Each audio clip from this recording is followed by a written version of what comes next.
So just at the top, just want to do an acknowledgement of country. At Maroondah City Council, we acknowledge the Wurundjeri people of the Kulin Nation as the traditional custodians on the land on which we're gathered today, where Indigenous Australians have performed a bell ceremony. We pay our respects to elders past, present, and emerging. Just in terms of the agenda for today, like we said in the comms that went out when we released all these sessions, the first half of this session is going to be focused around doing the training and having a look at the system. Today's obviously going to be for contracts management. And we'll have a look at the training access, do a bit of introduction, have a look at a bit of an overview of the system as well, just so people are kind of familiar with what OneCouncil actually looks like. And then the second half of the session is kind of just an open Q&A. If you do have any questions about the contracts module, any of the other modules that we have, the project in general. But if you don't want to stick around for that and you want that time back in your day, feel free to head off after the first part of the session. That's perfectly fine. It's really this first hour that we want to make sure that people are around for. But if you do have any questions about this module or anything else to do with the project, please stick around and ask those questions. With that said, obviously, if you have any questions as we're going through, just feel free to stick your hand up or call out, and we'll be able to answer those questions. We do have in the room myself. I'm Aisha, I'm the change specialist for the ERP project. I've been at council for a little over a year now, specifically for the ERP project and delivering OneCouncil from a change management perspective. But in the room, we also have Scott at the back, who's our business analyst. We've got Mariam over here, who's our project manager. We've got Colette, our business lead, and then we've also got from the procurement team who are the business owners for contracts. We've also got Tula and Phil.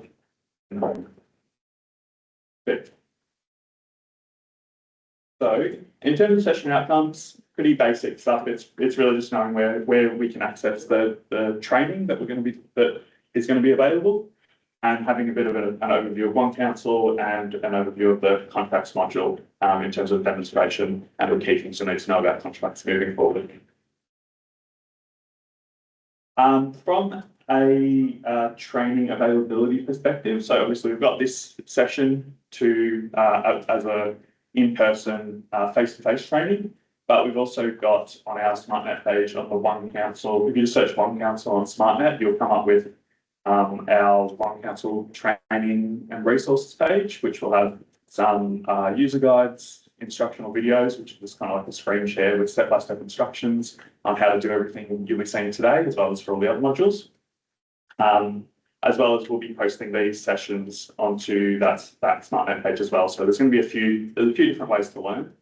So depending on how you learn best, or how people in your teams learn best, you can use those. And obviously, these recordings, as well as all the user guides and instructional videos, will persist post go live. So we won't be running these sort of sessions post go live into perpetuity, but there will be the user guides and videos that will be able to support any ongoing learning requirements or for any newcomers.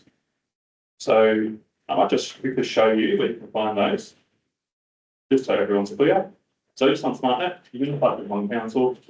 I believe we're under like the major projects spot as well, but that may move as well, depending on where the actual training material ends up. But it's just here, it's just OneCouncil training and support.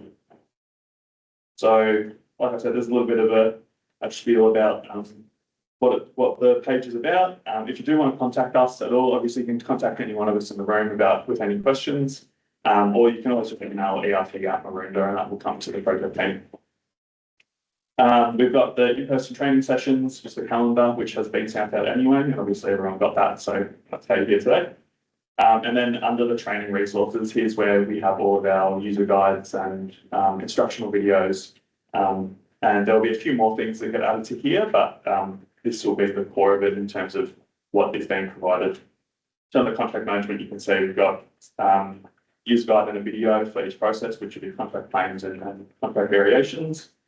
as well as all the other processes and modules that are being released.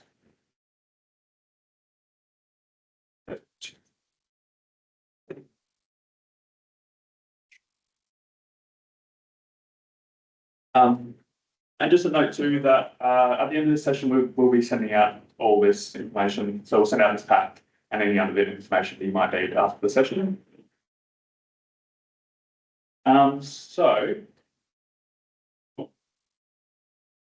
in terms of a demonstration, so contracts is going to work a little bit different to some of the other modules that we have and training that we have. So we've got obviously purchasing, which is purchase orders and creating a purchase order for contracts in particular, because the way that because we would need to, if everyone's still a variation, we would need to create a contract for everyone, and because of the way the invoices for contract claims work, some of it is just going to be demonstration only. But then if you do want to jump in and have a play around with it, there are some cards on the table with some login details. If you do want to jump in and look around, obviously I'll give you an overview, and if you do want to maybe raise a contract claim, that's okay.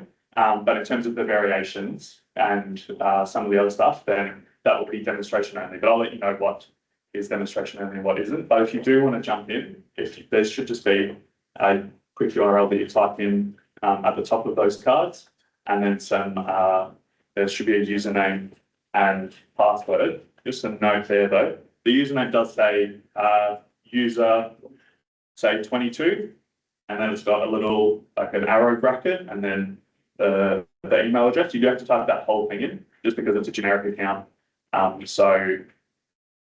Basically we've just made a copy of an account with the same email address. So obviously that won't be what it looks like in the go live state, but for training today, if you do want to jump in, just make sure you type in that entire thing in the username, and then obviously the password is just going to be Maroondah1. But I'll just give you 1 minute if for anyone who does want to jump in and jump into an account, and then I'll open up my OneCouncil system, and then we can have a click through of a few things. Sorry, Osha, we're just going to also add, untick the box that says keep me logged in, because otherwise it won't allow you to get in there. Yeah, so just untick that box. Yeah. Yeah, because these are generic accounts, there may be some crossovers and things. So we just want to make sure they're as isolated as possible. I'll just give it a minute if people do want to jump in. But if in the meantime there are any questions about any of the training availability or anything like that, please let us know. Otherwise, we'll jump into a demo in just 1 second.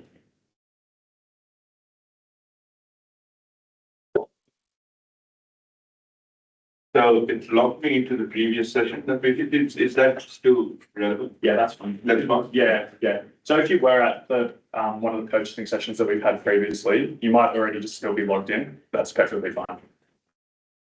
They're all the same. They're all the same accounts, and they have all the same accesses. It's just making sure that people do still have an account.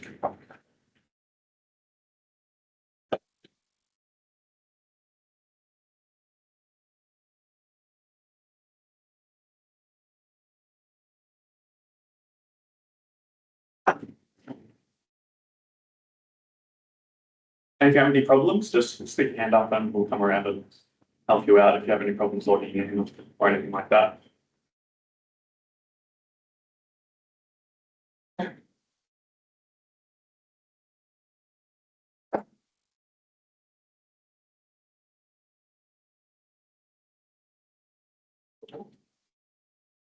And just making sure, can everyone hear me in the back okay? Otherwise I'll turn the mic on. Okay, perfect. I'm going to assume by that silence that everyone is okay. We haven't run into any issues with logging in. Okay, so when you do log in, it should look something like this. It might not look exactly like this. You might have a few different tiles or something like that, but it should look largely similar to this. So this is what the OneCouncil solution looks like.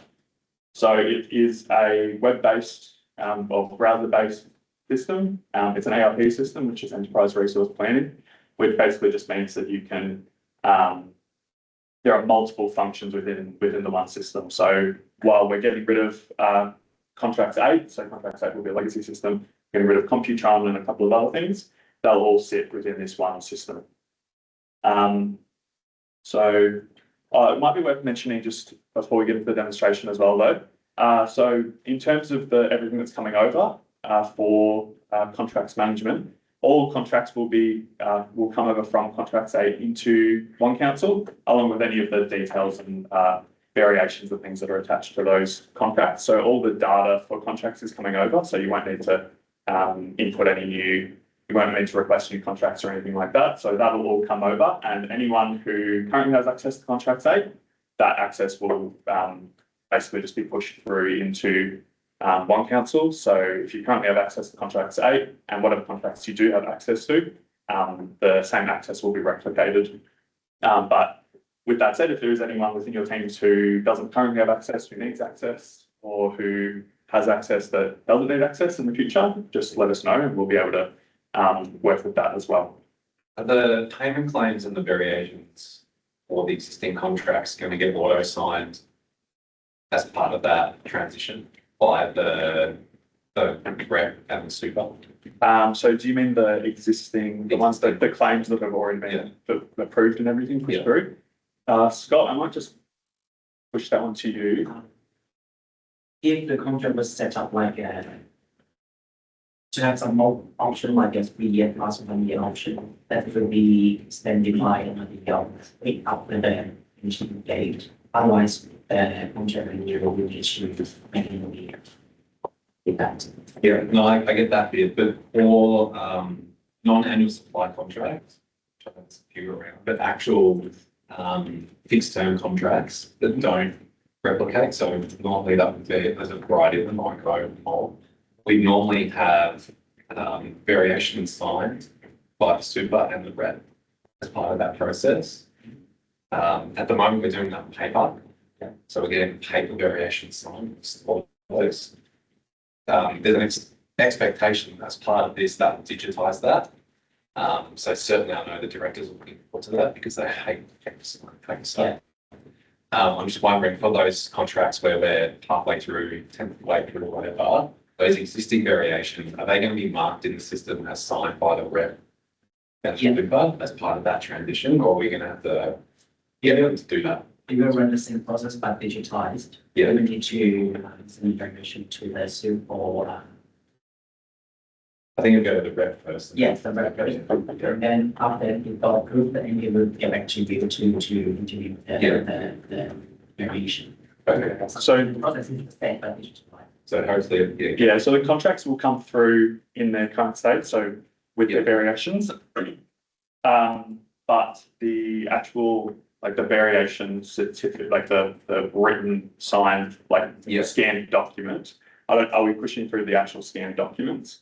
I think it's going to be Yeah, so they'll just live in eClip so for the previous variations. past business certifications. My understanding is they're going to be with the still on legacy system. yes. For future, there'll be the not automation, but training process. Yeah, so they're always going to the same date on that, I take it, whatever the date that the automated thing rolls around. All those variations will be signed on the 1st of July 2025 or something in the system. Will the variations and stuff come across with different dates? Yeah, they, Yes. yes. We come up with different dates. Yeah. Whatever in the windows, we will come to the On those dates, okay. Yeah, so they should have their dates in there. It's just that the contract will come through in its current state with all variations. Yeah. It's just that the written document will be stored in eClip, and then for all future variations, it'll be through the system. Yeah. And I'll show you. Is there a cut-off date for that? For the variations. For the payment, the last day that we could do payment claims and variations for them to be coordinated, which makes it over. 27th, Friday, 27th, by midday, not sealed. That's it. Yeah, that's it. Okay. Don't do any answer that. We got. Like, news is Yeah. Friday, Yeah. like, send a message out about like all the actually activities that needs to be finalized by that specific time, which is including some stuff for AP, for approvals, for the contracts and all the things. Yeah. So, but this for now, midday 27th, Friday, we'll close everything out. We will do the migration during the weekend. On Monday, we will do just like the checks and validations that we are required. Tuesday, 1st of July, we will go live morning. With the new system. Yeah. And do we, from a process point of view, I'm not getting on getting payment claims signed off, but are we using that as part of this? Do we know from a procedural point of view? So there'll be, so I'll show you what the process looks like in OneCouncil. It's all still going to, the business process is still going to be the same, Yeah. but it'll all be done in the system, and I'm sure we'll explain that in the demonstration as well. It's currently I don't know if anyone gets payment claims signed off by the reference super, we don't. Because they go through. It goes through the system. Yeah, but Approve it. it goes into Computron and they're approving the invoice, not really approving the claim, they approve the invoice in Yes, Computron. yes. But are we going to double up necessarily here? So for PM, see if you're going to dispose, but PM creates a payment claim. Does the claim go for approval through the invoice and then the invoice gets approved? I'll show you what it looks like. It's all kind of one process. Actually work from that, especially in our team, that we process all. I'll show you what it looks like in the system. It's all kind of one process in that the invoice, the invoice comes through and then the claim, the PM or whoever is generating the claim creates the claim, and then the claim is the thing that gets approved. And then that it matches to the invoice itself. So I'll show you what it looks like, but there is only one approval step as it stands. But just to reiterate what Mariam's point was, so the 27th is the Friday the 27th of this month is the date when by noon is the date when we want everything sort of completed in the legacy system. So anything we put in fiction through Computron or Contract 8, and then obviously we'll have the data migration over the weekend. Monday the 30th, you won't have access to any of the legacy systems. So you won't be able to do anything in Contract 8 or Computron. And then Tuesday the 1st is when we go live. And then from then you'll be able to do everything in OneCouncil. So you'll have your accesses and things provided by then. Great. Cool. So I'm just going to run through, before we get into the actual contract specific stuff, just going to run through kind of what some of the features are of OneCouncil, what it kind of looks like, just so people kind of have an idea of what the system looks like and what it does. So as I said before, number one, it is browser based, so it's not going to open up a new program or anything like that. One benefit of that is that you can have multiple tabs. So if you do need to be looking through a contract or something and then making a claim or whatever it is, you can have multiple tabs doing different things as much as you want. The other thing is that because it's browser based and the way that it's set up, the view is dynamic in that if you have a different size screen or something like that, it will resize to fit the screen. So I'm doing this on a laptop, but if you have it on like one of the monitors at your desk and things like that, sometimes there'll be a sidebar or something like that. But if you zoom in too far or if you zoom out, it'll resize, or if you zoom in, it can go away, or you can just get rid of it or whatever it is. So you can resize it depending on whatever you're working with. And there'll be certain screens where that will show more information or less information or push information into a sidebar or something like that. The other thing is this is completely accessible and works pretty much the exact same way on mobile. I'm not sure how much that will really affect you in terms of contracts, but basically what you can do is you can just log in through, and if you do want to test it, we have a few QR codes around the room. If you do just want to test it, you can use your the account that we've given you. But it basically just looks the exact same way it does on mobile. And then you can go in and approve tasks, or you can do anything you can do in the system. So you could, in theory, create a variation, but it's probably going to be a little bit annoying on a mobile compared to a desktop. So I wouldn't necessarily recommend that, but you can do it if you are so inclined.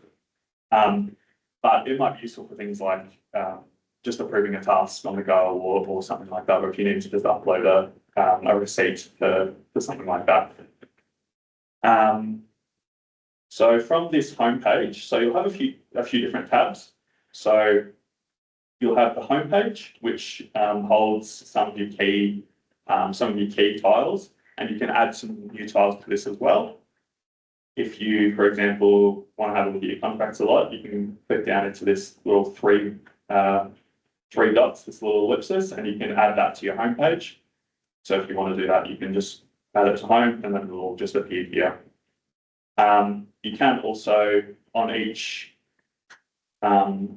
tab, you can, depending on how many tiles you have, because that will depend on whatever access you have depends on what tiles you have access to. Obviously, for contracts, it's only contracts and claims at the moment. But if you did have, a handful more tabs and you wanted to create folders, you can create folders here. You can just add it to more. I'll just do this one because there's a few more, but you can add this to more, for example, if you don't want to use it as much, or you can just create a new folder.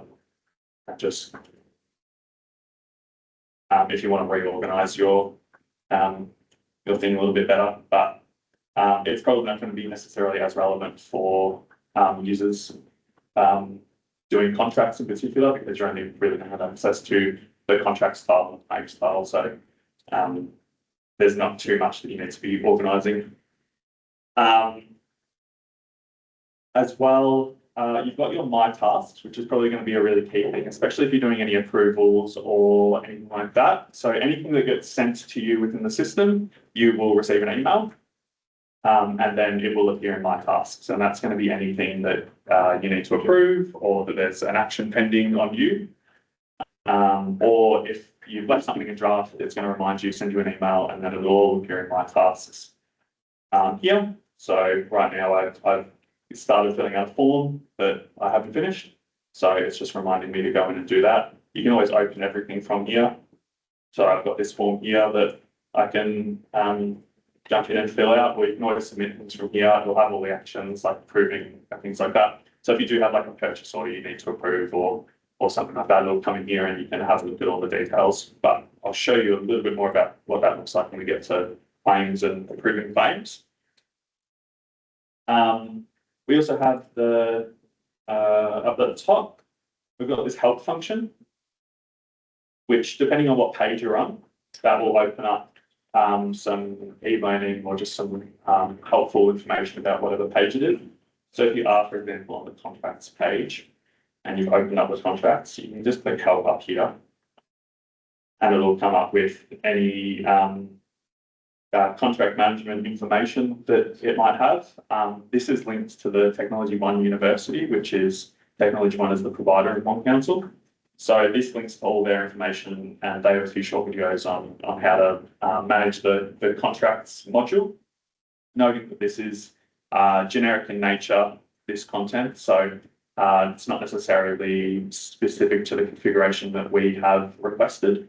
So the base OneCouncil solution might differ a little bit to how we've configured it. So we would probably recommend in the first instance, if you need to learn how to do something within the system, you go to the OneCouncil SmartNet page and have a look at the user guides in there, because those are specific to our configurations. Whereas this content is generic to how the solution is set up rather than how we've configured it. Obviously, like you saw just there, you can always just click back through any of the tabs that you're in, as well as you can just use the back arrows to navigate. We've also got up the top here, we've got the enterprise search, which is just a search bar if you are lost at all. Obviously, again, depending on how many modules you have access to is going to depend on how many tiles you have within the system and how much you need to be navigating. But if for example, I'm just looking for contracts, I can just have a look, type in contracts, and this will take me straight to the contracts module.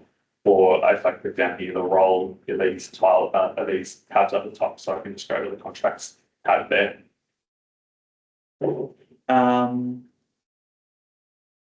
Next. So we've also got delegations. So if you're going away for a week or 2 weeks or however long it is, you can delegate your tasks.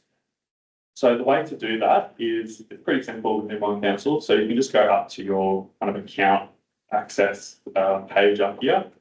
And then you go into My Account. And then this is all your, the details associated with your account name, the email that you've got against it. But you can go into Delegations. And within Delegations, you can see that you have anything delegated to you. So any of your supervisors or something that have delegated anything to you, or you can delegate to others. So what you can do is you just click Add. You can delegate everything to your account, or you can just delegate my tasks if you just want to delegate like approvals and things like that. But once you do click to delegate, you can include your financial delegation or not. So obviously, if you're a supervisor or someone you're delegating down, they might not have the same financial delegation that you have to approve up to a certain amount for purchase orders or claims or whatever it is. You can choose who you want to delegate to, and then you can choose the start date and date if you'd like to, and then a reason for the delegation. Obviously, this can all be managed centrally anyway by the admins of the system, but if you want to be doing it yourself, you can do so. And pretty much anything that involves you in the system. So if someone does delegate to you, you'll get an email about it. So obviously, business process wise, the expectation will probably be that you've already had that conversation with them anyway before you go on leave. Just delegate it to them and then go on leave. But you will get an email about it, and then you'll get an email about it once the delegation expires or whatever it is, or if one of the admins does delegation on your behalf or removes delegation on your behalf. Sorry, Gosha, can I also add, by doing the delegation yourself, you don't need to fill out the delegation, the Computron work reassignment form. So that becomes obsolete by doing the delegations yourself. Yeah. Yes. So you don't need it, kind of just gets rid of that process, which is nice. And obviously it's very easy to set up. And then once you've delegated, if you do come back early or something, you can just cancel the delegation early as well. You don't have to sit within those timeframes necessarily. Where though there are forms that do need to be filled out, so there are going to be some forms that are built into the system for certain things, like if you need to create a new vendor or something like that. There's a forms tile. So basically you'll just go into this. I don't have an example to actually show you, but you'll just go into here and then you'll create a form, and then basically as you would any sort of online form, you just fill it out, you'll click submit, and it'll go off to the relevant party. So for anything AP related, it'll go to the AP team. For anything procurement related, it'll go to the procurement team. Cool. And just the final thing. So within a module, you've got a few options in terms of how it looks. So obviously you can move this stuff on. Just put that there too. Within the module itself, you have a few options for how it looks. So these are, I've just had a look, these are all the claims that I have associated with my account and the contracts that I have. So if I don't like this view, I can always change it to up here. I can change it to the grid view, and that just basically makes it a little bit more, gives you a little bit more information about it from that perspective. Because if you're someone that has like 100 claims you have to sort through, or if you have a bunch of purchase orders or contracts or whatever it is, anytime you have basically a list view, you can change it between a grid view or a card view. If it isn't a grid view, you can always customize the columns if there's certain things you want to see with regards to that. So if you want to see the date created, for example, and you want to sort by the date created, you can always do that. You've got your filters up here if you want to filter by just approved or draft or cancelled, that sort of thing. Whenever you see this button here, you can download an extract of it if you do want to get an Excel extract, or if you want to export or import anything, you can do that there as well. And then the only other thing is when you're searching within a module, you can use this search up here. So if you do want to search for, say, this one here, CN, the contract number, I want to search for the claims associated with contract 15. So obviously you can just search there. But what you can also do is you can have saved views. So if there's anything that you're searching for on a regular basis, instead of having to jump in every time and figure out what you're searching for, you can create a preset view. So you can basically just create criteria of your search based on if I want the claim amount to be within a certain range, if I'm on a regular basis having to have a look at any claims between, say, $10,000 and $100,000, you can go here. I could say I want to look for claims between $10,000 and $100,000. I can add that, and then that's going to create that search criteria. And if I have to do this on a regular basis, I can just say that view here. Claim view. And pay 200K, for example, if I wanted to do that, and then I wouldn't have to go and create it. But you can make it as complicated or as simple as you want. Cool. So now we'll get into an actual example of the contracts module. So as we said before, the actual process for contracts is going to be very similar. So in terms of your ability to do the processes that you're currently doing. So the procurement team will still own the creation of contracts, and then the things that you as a user will be able to do are primarily contract variations and contract claims / payment certificates.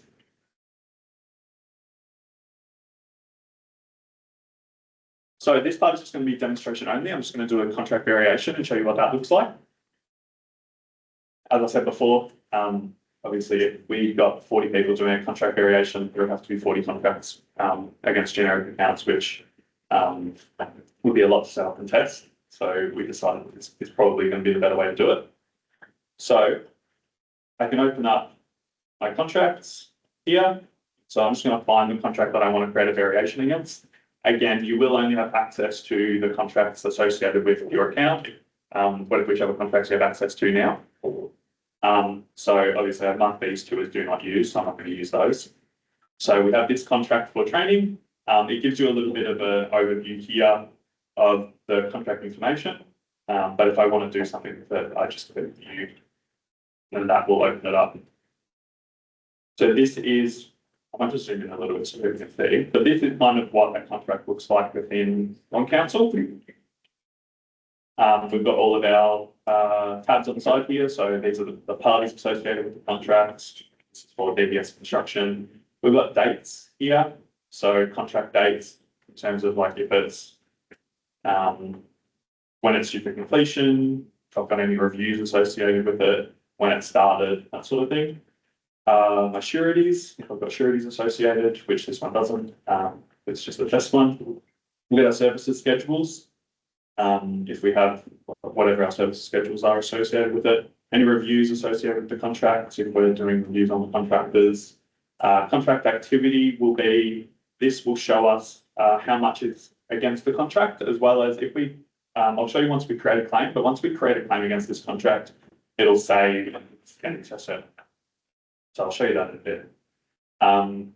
It also shows us the amendment history. So if you do create a variation against this contract, it'll show up here, and you can go through and you can look at past versions of the contract, as well as it says who amended it. So this amendment they're all done by me. It tells you how much the contract was for, and again, you can customize these columns if you want to look for certain information against the amendments. This one currently has no claims against it. But to begin a contract variation, what we're going to do is we're just going to go up here, and then we're just going to create a variation.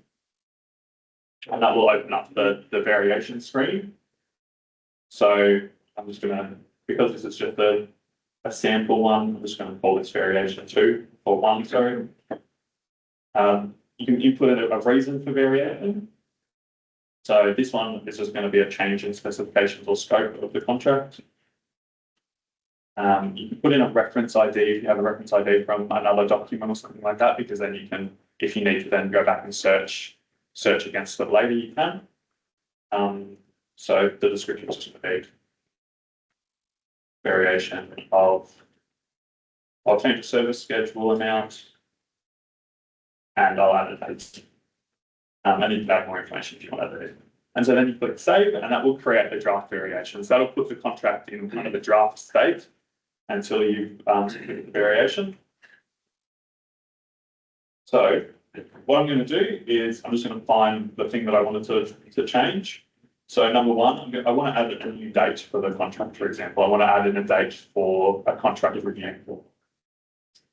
So I'll just go into dates, I'll click add because I want to do a new contract review. Date type, I think we'll just always be custom. So the caption, this is just going to be review of contractor.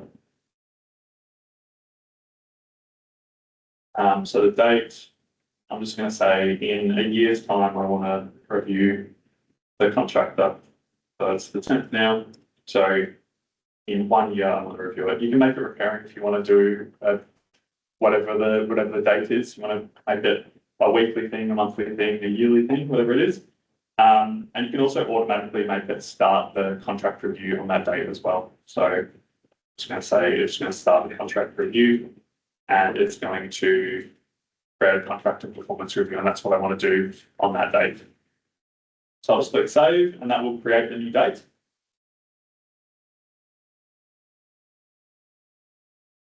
And then here you can see review of contractor has been added. If I just go in and edit that, I can also change some of the information about it. So I can add in a date alert. So if I want to alert myself or someone else associated with the contract, I can, and it'll send them an email, it'll alert them within the system, I can do that. So this is going to be, I'm just going to say 1 month out.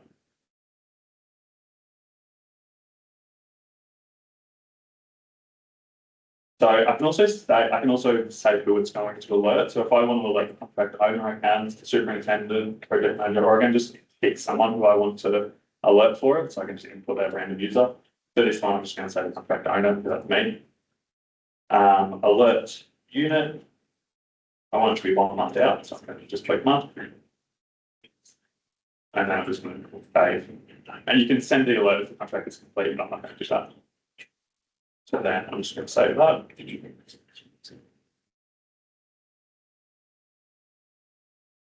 And now you'll be able to see on this timeline here. Oh, I already had one at the exact same time.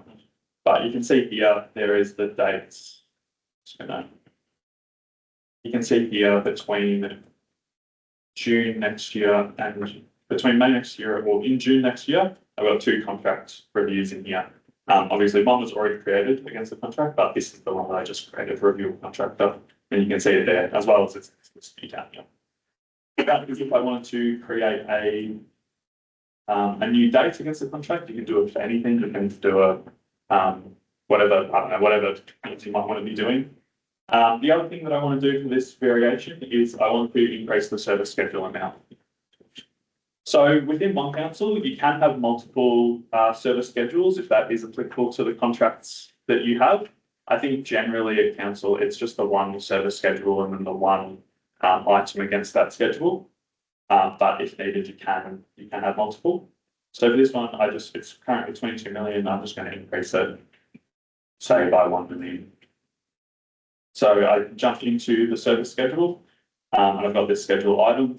Again, you can have multiple items against the service schedule, but again, I think the general process at council is you just have the one item, which would be like a schedule of rates type thing.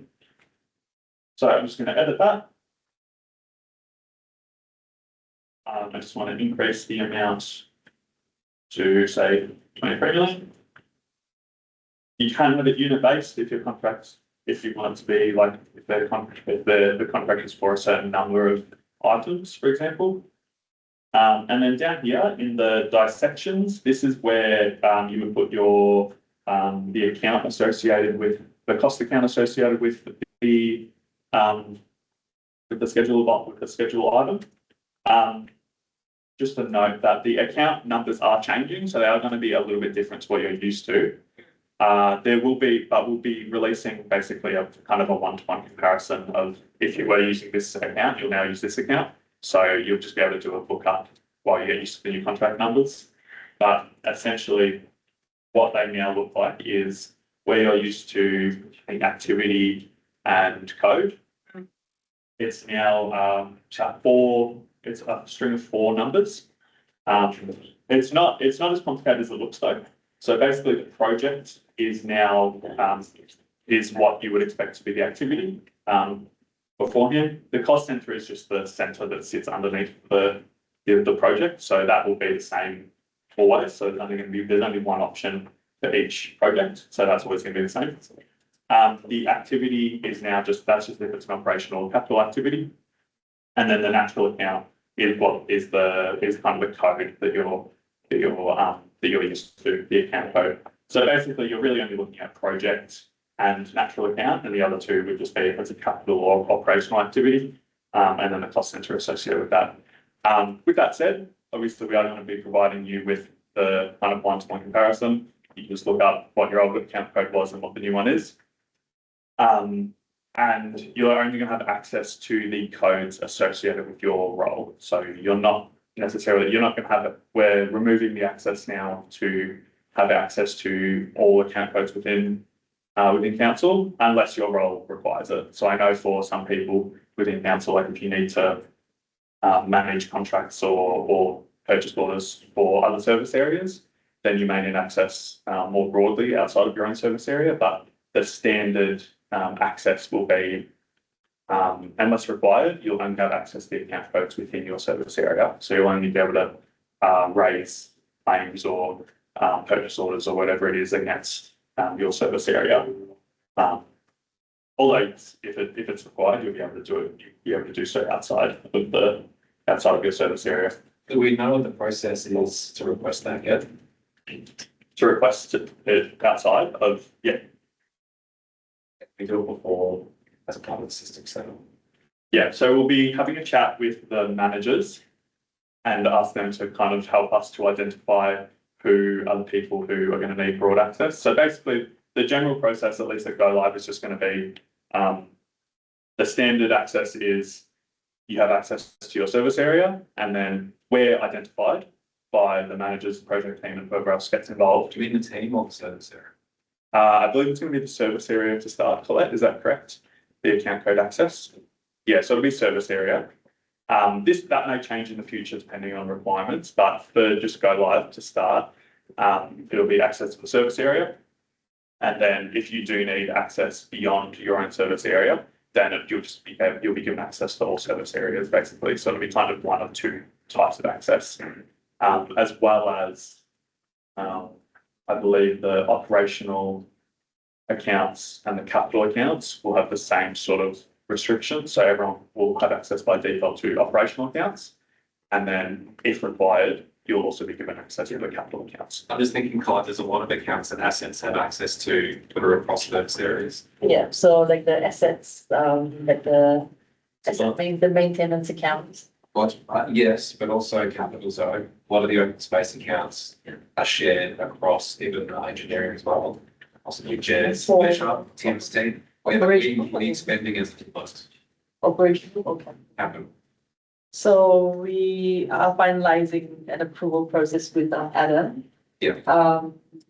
The recommendation was to have capital available for everyone who has access to capital projects, like to have access to all capital projects. Sure.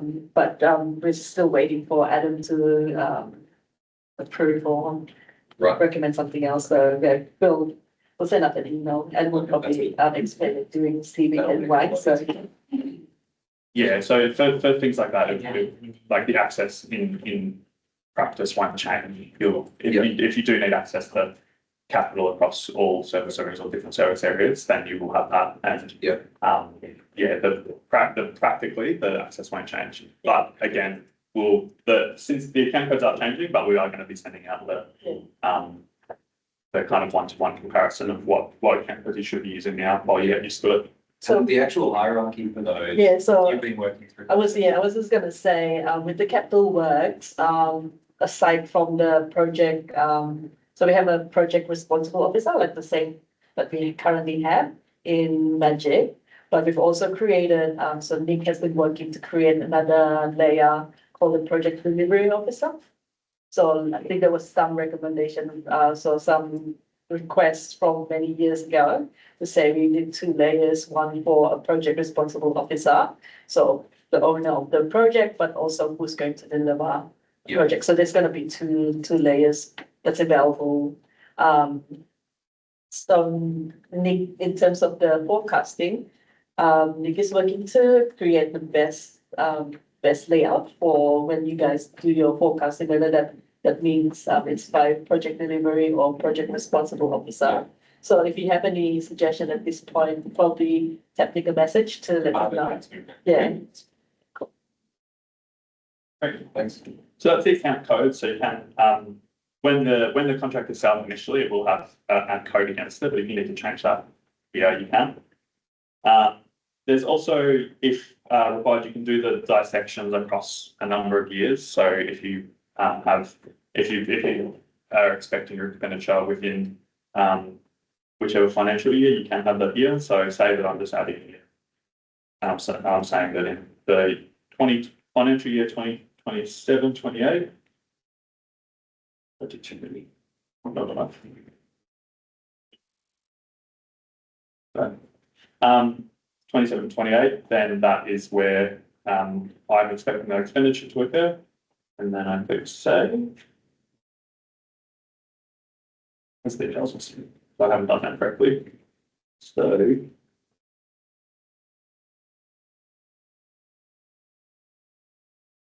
Just that little bit.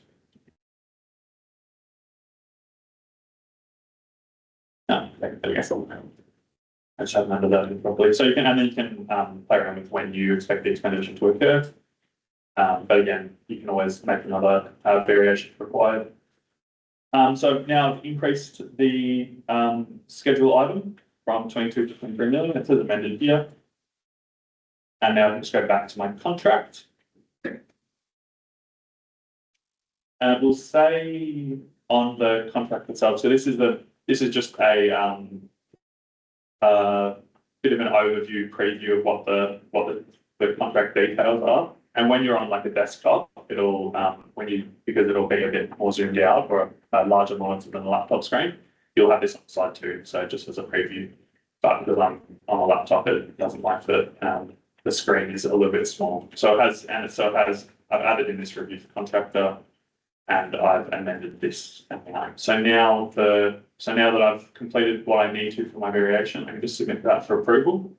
So this will go to your standard supervisor, but you can always change it. So if there's a particular person that you need to get that approved by, I'm just going to put it in my other account.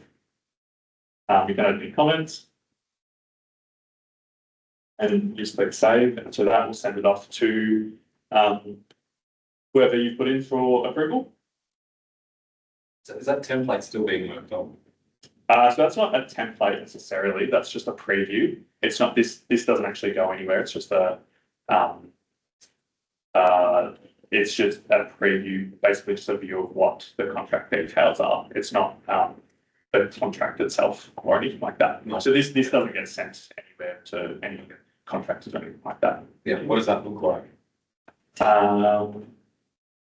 So I can show you all the templates for the contracts are being worked on at the moment, but they will, they kind of live in this communications area. So, and there's the contract details in here, but those are all being looked at by Nina at the moment. So I'll quickly just generate that. Yeah, Can you attach documents to that? yes, you can. Yeah, so just down the bottom, there's an attachment screen. You can just attach any documents you want. Yeah. No, to the variation, each variation. To each variation. That's a question, right? Yeah. To each variation, I will. There wasn't the option when you had it before. No, I don't Very simplified. think Yes. you can. So in the variation page, when you are creating a new variation where getting system contract, there's like a number of attachment. Oh, on the They left. can actually to Sure. So this is just generating. So there's a few different documents that you can generate, but this one, like I said, these are all in being reviewed by Nina at the moment. So it won't actually look like this, but there are a few different things that can be generated in terms of like the documents, and you can come in here and you can download them and change them as required. But yeah, so it's not this is not necessarily what it's going to look like at all. But there are documents you can generate against the contract, like So when it gets, sent off for approval, what do they say? yeah, so I'll show you that now. We add someone, to that, basically the address who's just seen it as an FYI. Normally when we send off a variation for approval, we'll send it in, but with CC John into it. Right, so there's not an option to, Potentially, yes, we need to set up a resource pool. And the approval page, we need to put that resource pool as a work. For example, the resource pool, we might have like a 2 or 3 or 5 people in that pool. So all of them, we will see the same notification. Will they receive it to approve it or just do? Now, we want rather than you get the manager. You have to offer, access and offer financial verification. Capacity. Okay. So in the same pool, not everyone is the same, financial verification. Yep. That's good. yeah, so what I've done is I've just gone into my tasks in my approver account. And so then I've just found this is the contract for training that is being now approved. So it just basically comes through like this. There are a bunch of tabs they can look at. They can just open up the variation and have a look at it from here. So I'll just do that. And then they can look through and see what's been changed. It's the same view as what you would have had as the person who's created the variation. But if they do just want to approve from my tasks, then they can look through, they can see any attachments that you put against it. Obviously I didn't do any. They can see the process flow of where it's been and where it's going. And then they can just, this is just the preview overview of what it all looks like, but they can just jump in and and have a look at the Caroline variations. is working on that contract variation tab. It doesn't have any of the information that the approver is going to need. It doesn't have the starting contract value, doesn't have the previous value to the variation. It's only got the value after. Easier, you mean? Yes. Yeah. Yeah, so They it is having a look at all of that. They're going to look at that and then they're going to walk up, say, what the hell going on? Yeah. Yeah, So there's a big piece of it, but I'm sure these. yeah, no worries. Cool, so, and then just assume they do want to approve it, then they'll just approve. And then, or they can go in and approve it from that other tab. So then, once it's approved, obviously it is then, And then we go to the next approver after that. so so when you say do you mean from manager to director? So I don't know. Take it through. Yeah, financial. Yeah, so, sorry, yes, yeah. Officially, yes, yes. Yeah. Yeah, whoever's delegated next. Yeah. Because there's normally 2 layers. Yeah, so from the I guess manager to director or whatever, Yeah. the 2 layers are again. So swap tabs again. So that's basically what a contract variation looks like. So now if you do want to do a contract claim into like a payment certificate, the way that works within the system is probably pretty similar to how it works at the moment. So for example, if an invoice comes through for a contract claim or a payment certificate, whatever it is, if an invoice comes through and it goes to the AP team, then that will sit in their queue and say that there's that it's for a contract, and then they'll send it through to the appropriate user. So if it comes through to you, then it'll come through and like this. We'll say you've got a contract invoice. It'll obviously have wording and stuff, but basically it'll say that there is an invoice and you need to have a claim against it. You can pre-create your claim if you want to create your claim before the invoice comes through to the AP team, but you don't need to do that. How do you do that? Because that's most of the time for us, at least in project. Yeah, so it's pretty much the exact same process. So I'll just quickly show you. So basically, when this comes through, it gives you this is the actual invoice it's for.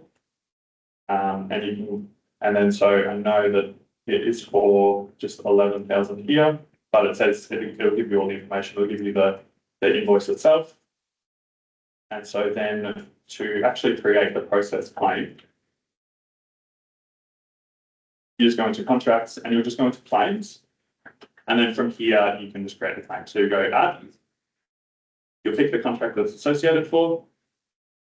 Everything else will autofill, you can change the claim date if required. And then you just click save, it'll have like the party in there. So this one's for DBS construction, like I said. And then once you click save, that'll create a draft claim. And then you can add in the claim items. And it's similar to if you came to any of the purchasing training, that'll come up, it'll show you the schedule item here. So right now, I just want to do it for 11,000 because that's what that other claim was for. I add that to the claim. It's now in my claimed items. I can change the dissection if I want to, if I need to charge this to a different account that isn't associated with the what that schedule item or the contract was originally, so I can change that if I need to. Again, I've got that. If I want to put an attachment against it, I can put an attachment against it. And then I'm just going to submit that for approval, basically, and that's the claim itself. Can Yeah. I ask a question? Yes. So what happens if I've made a mistake and it's been approved, but I've made a mistake and I need to change? That never happens. So, and I've made a mistake and I need to change the amount because I put in the wrong amount, or I put in the wrong invoice when it should have been another invoice payment. So can I go back in there and edit myself? How does that work? Once it's been approved. Yes, because currently in contract say there's a bit of fiddling around. It has to come through to us in procurement, and Nina normally does the adjustment or whatever she does in the background.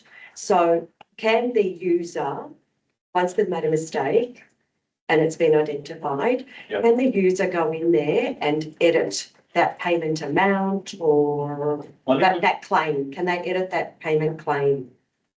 Yeah, let me just quickly, I'll just quickly approve this and then I'll have a look.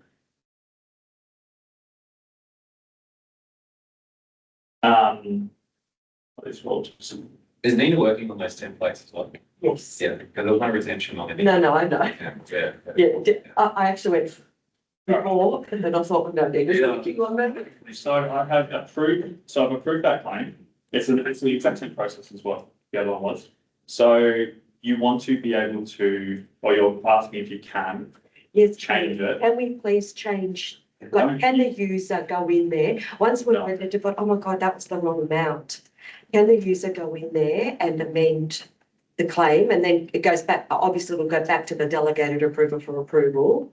Once it's been approved, no, it'll be the same sort of thing. Once it's been approved, you can't go back and change it. Can the system admin? The system admin should be able to do it, and the user can't. Oh, maybe they can. I think that's just going to be a user access thing. So if required, that could potentially be enabled. The admin can cancel it. So we can. Cool. Yeah. So that's, again, it's just a user access thing. So if it's definitely a requirement, and that's not going to cause us any issues, then that could be enabled to be able to cancel a claim, and then you can. Can the system admin edit? No, I don't think you'll be able to edit it.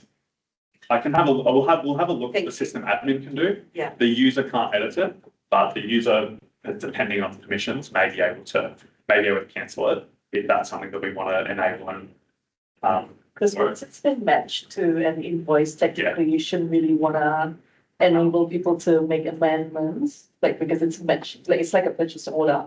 Once you match it to an invoice, you don't want to be changing the purchase order details. So that's This one we haven't actually matched it to the invoice yet. So I'm guessing, so if it hasn't been matched, potentially. Next step, if you're creating one where it hasn't got AP first. Yeah. You're just making a change. So because this is the approval step, that's why we can't edit it from here. That's why a user can't edit it. Yeah. Because So basically, once you have created the claim and the invoices come through, you'll, So the claim screen created doesn't, you don't actually send it then, you just let it sit there. you can send it once it's been approved. Yeah, so you can send it once it's been approved, you can send it. Yeah, so you create the claim. Yeah. You send it for approvals. Yeah. It's going to go up through the delegation. Yeah. And then the invoice gets sent to accounts payable. Well, I guess it depends on the order, it depends on the What's the order workflow, I suppose. we use? Because we see all the invoices first because we have the option to contest them. Sure. So they don't go to accounts first. Yeah, so that is fine. So yeah, it just depends on what your workflow is, your business flow. So you can create the claim, send the payment certificate, send the invoice to AP, that's all fine. Yeah. Or you can receive the invoice from AP to then make the claim and then send the payment certificate, whatever. But we're not attaching the invoice, we're still sending it through to AP and then they'll process it. Yeah, exactly. Yeah, that's that process flow is changing. Yeah. Well, the managers, the delegated authorities are going to get 2 sets of approvals now. We're going to create a claim. That claim will get sent to them to approve. Once they approve that, we will actually send the invoice to accounts payable. Yeah. That'll make it through the flow. Hopefully accounts payable will match that first up all the time. Hopefully they match that first up. And then it'll come back again to approve the invoice, right? So it's not like an invoice approval per se. It depends if it's you. So it'll look like this. So you'll get this from AP. So you'll get this is them sending through an invoice. And then once you go in and click edit, then you will add in the contract details. So you'll add in which claim it's against. So this, I guess, could come through to the project manager. Yep. And so then that this part doesn't necessarily get approved because this is matched to the contract claim itself, if that makes sense. Oh, okay. So I would just pick, I just pick the service schedule against, and I just pick the claimants against. And so then once I click save, that is going to go away to AP and that'll match it, basically. It'll match the claim that I did and the invoice that they sent me. So when you create a claim, is there an attachment section of that too? When you create a claim, can you put that? There is. Yeah. Okay. So you can put the attachments. So yes, you can't do that. But we for the invoice job. Yeah. I'm trying to work out whether or not there's a way to reference the invoice. Correct. So you already know it's come through on the other system. Yeah, because then I'll approve the payment. If you do, I should have probably mentioned that. If you do already have the invoice, you can just, there is a reference spot once you're creating the claim. So you can just put it in here. There's a reference in the draft. Like when you're making the claim, if you do already have the invoice, you can put the invoice number in here. And that means it won't come back to you. I think it probably will, right? It probably still will. Okay. It's just more of a, It's already done. You don't have to. yeah, so this is the approval stage. So this is the thing that gets approved by When you have supervised result. Yeah. Yeah. Essentially. The claim, correct, yes. But you're approving the claim and hardly any information. So the reality is you're going to have to attach the invoice. Yeah, so it's going to be stored twice. That's fine. Not possible. It's possible, yeah. Because currently, It's going to be stored as an attachment and then AP will get it and it's going to be stored somewhere else.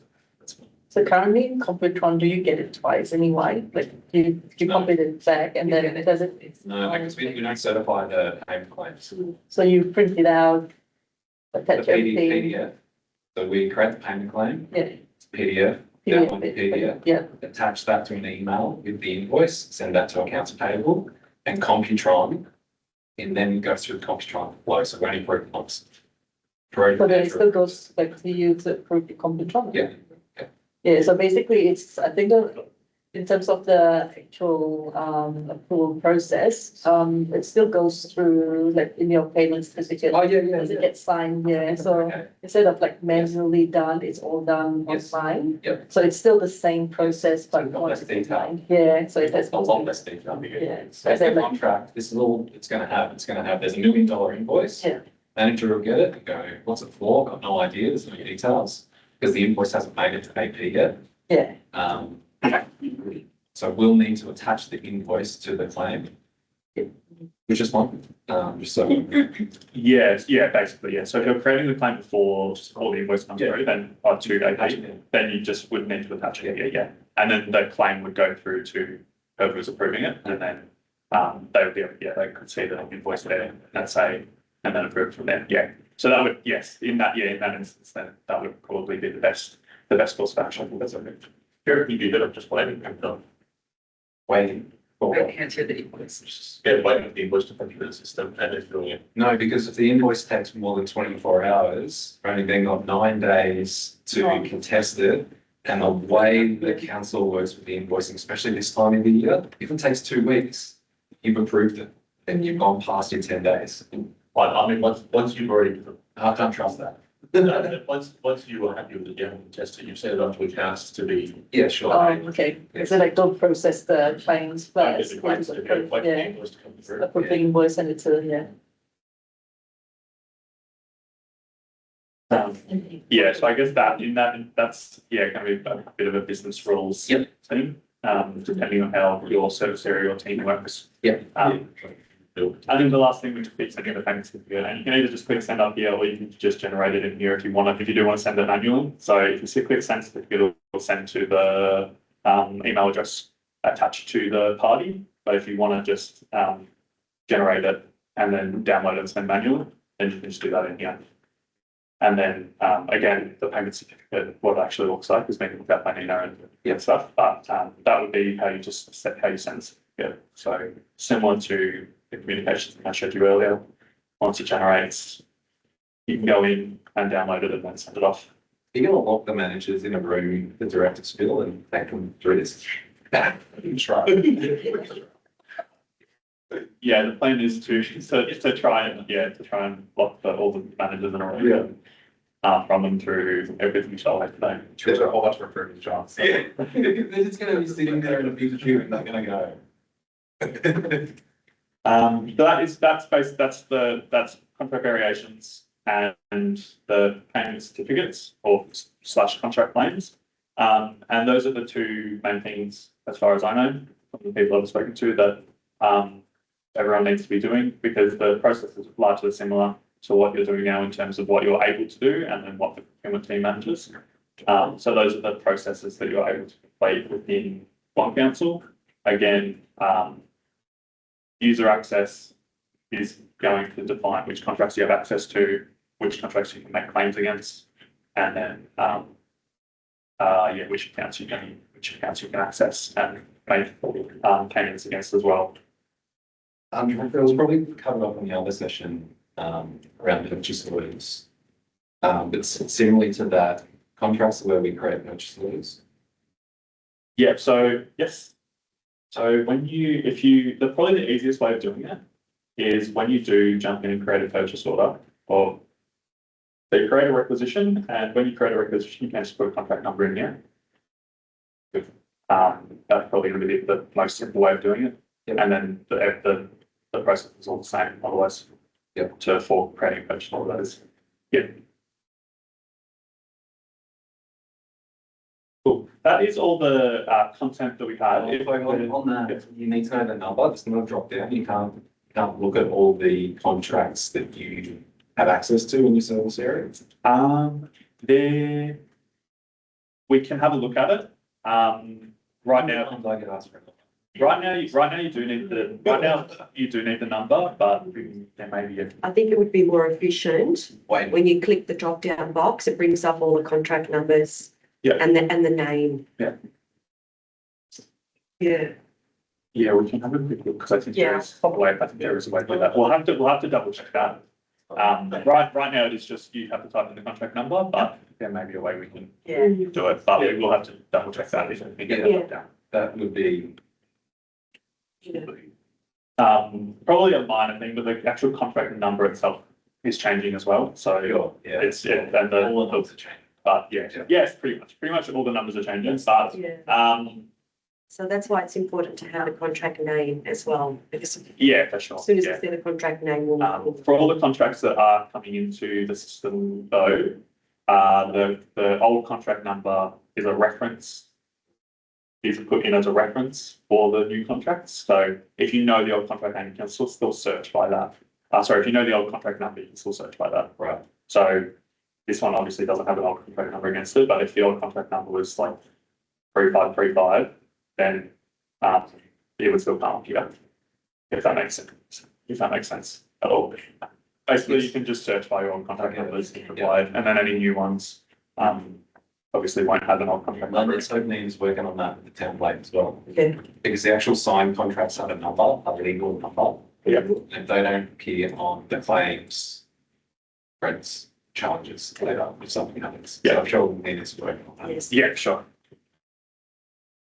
Are we reusing old contracts with new contract numbers? What's that? I think we are. Oh, I think we were saying, I don't know the answer to that. I mean, think they that- recently have the new contract number against them. It would probably even be a new contract number. You mean whatever is currently in contract, say, Yeah. Yeah, yeah, when it gets. because those numbers are legal, they're in the actual signed contracts. So they need to appear on the claims. If those contract numbers don't appear on the claims, the claim is not legally binding. Yeah. It is what you Ne- created. So Nina will Nina can do that. how template. Yeah, as a sit. Yeah. Yeah, we'll have to come back on that one, but yeah, so. And then for the contract that's been OneCouncil, we do have a unit for records. Yes. The. contract number. Yeah, Yeah, I think if that appears on the claim, it's So we okay. have a very old. Like, existing contract, Yes. that's all, but for the new contract, it's better to use the contract. Yeah, 100%. 100%. Yeah. Just on the claim and the variations, the old number needs to appear on it, Yes, basically. yes. yeah, so. Yeah. Okay. And some of those are going to be like that for potentially 5 years. Yes, but it's not short term, some of those. Some contract, something. Yeah. When you do it, Oh, yeah, like most and stuff, yeah, 10 years, 20 years. when you re-up, when you take on additional options and go and change them, They still have to restart the contract. Mm. so there is one that you have the option. No, it'll still be the same contract. No, it's a notice, they just sign a notice to extend. Yeah. Cool. That is all the content we have. I'm just gonna stop the recording.